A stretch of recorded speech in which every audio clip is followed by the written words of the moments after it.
All right, so here is the Kuki Gyokuro Twig Gyokuro tea. Now, this stuff I have been buying. This is like my fifth or sixth bag. I love this stuff.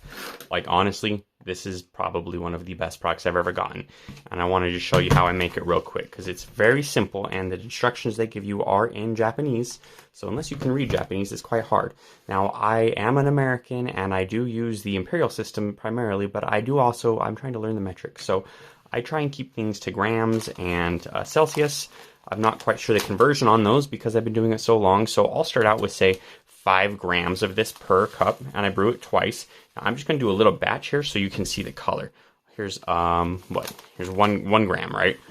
Now I'm going to put it inside of this container here.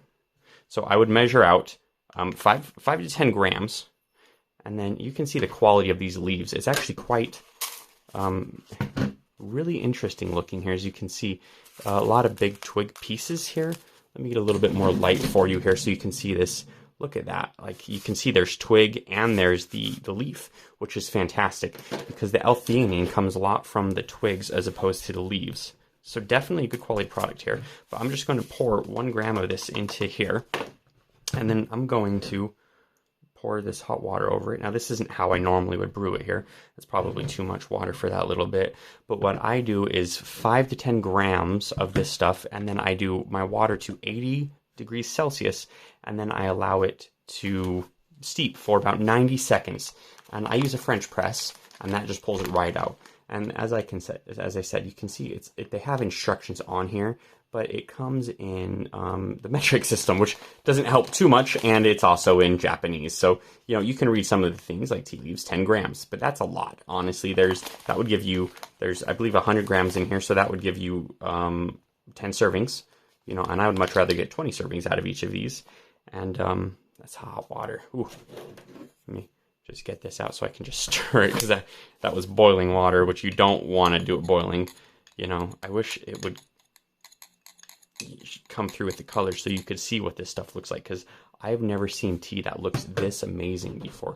It's really cool looking tea, and you can see it's very green, and it has a very umami strong flavor to it. So it's not quite like other teas. The stems all float up to the top, and the leaves all go down to the bottom. And definitely very strong on the umami flavor there. Now, I don't think the color is going to come through with this tiny little bit I have here, but I love how green this tea is. And yeah, you can kind of see it in here. This is a horrible container to use for this, but as you can see, it's green. It's going to start leaking through here. So I got to dump this out pretty quickly. But it has a beautiful green color to it. It has wonderful flavor. I really love taking this and then meditating. The L-theanine really helps, because the Gyokuro means it's shade grown and first harvest, right? So this tea is the first harvest from the plant, which contains the most L-theanine, and it's also grown in the shade. And, a lot of compounds and nutrients are broken down by the sun's rays. So by putting the shade barrier over the top of the leaves when they're growing it, it really helps maintain a lot of that quality. Yeah, they're 100 grams, it says right there. Yeah. So if you're doing 10 of those, you'll get 10 batches like this. But I brew this twice now. So I'll brew it once, and then the second time I'll brew it the same exact way, the same amount of water. And, it comes out a little bit weaker, but it still tastes wonderful. I drink it just plain. I've tried it with honey. I've tried it with stevia, with milk.